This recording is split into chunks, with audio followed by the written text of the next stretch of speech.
just happened to look out of the wrong window at the wrong moment, and that was it. Life as I knew it chopped off in its prime, and no one had even asked me if I minded.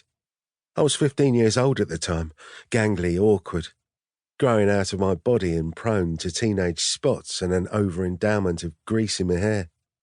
Just another kid, tortured by hormones and doing my best to escape the attentions of adults and the war games played by my peers. I didn't ask to see whatever it was I saw.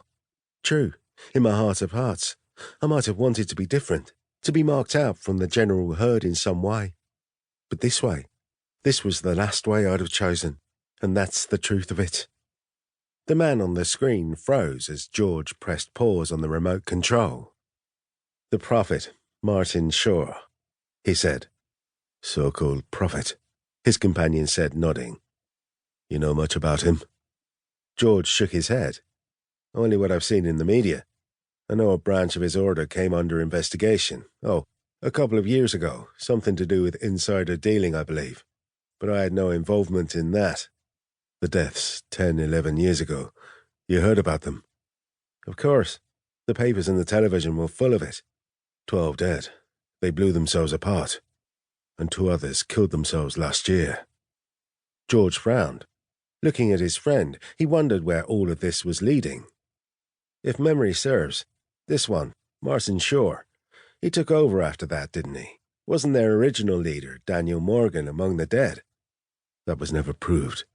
Some of the bodies were little more than fragments, and they'd gone to great lengths to get rid of personal items. They'd posted what they claimed was a list of the blessed, as they called their suicides, to the Times, but we know for a fact that it was falsified. Even the sex of the victims didn't match." "We?" George queried. "Patrick, you've been retired 3 years now, and I'd have been told if they'd recalled you. So who's we?" Patrick sighed and reached for the remote to stop the video. "Parents," he said. "We're parents. We formed a sort of support group about a year ago." He glanced awkwardly at George. "Well, Barbara joined it, and I suppose I got dragged along if we're going to be accurate." "Your daughter?" Patrick nodded. "She went to one of their introductory things, some meditation session they held at that place of theirs near Oakham. Went on the Friday night, a normal, sane person, and by Sunday, she was one of them. We've barely seen her since, George. That was 18 months ago. Babs is going frantic. Mitch writes, but she won't come home.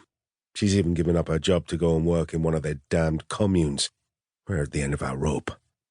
He got up, scooping his whiskey glass off the arm of his leather chair and crossing to the sideboard. He poured another, double measure, and gestured towards George. "Refresh your glass?"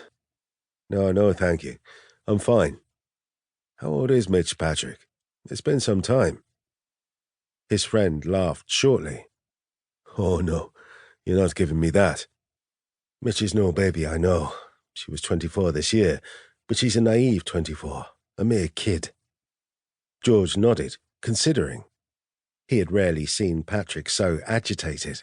They had worked together both at the Home Office and in the Diplomatic Protection Group, but he'd not seen his friend and one-time colleague in well over a year, closer to 2 now he thought about it. And it occurred to him suddenly that Patrick had grown old. Patrick had passed through almost the same career route as George, ex-army, transferring to the DPG, their paths diverging only when Patrick moved over to work for MI6 and George joined Eric Dignan and other members of the DPG in what Dignan affectionately called his corporation. Men and women drawn from all branches of the service who acted as consultants and liaised between the different branches of British and overseas undercover operations. He had seen little of Patrick after that, and even less since he retired.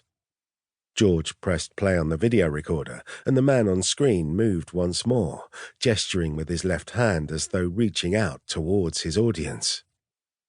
"I'm not saying that this is the only way," he continued.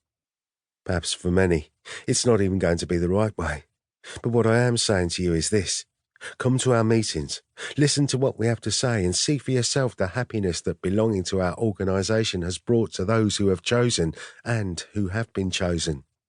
He smiled again. "I have to tell you, though, not everyone who wants to belong will be able to join us. We have turned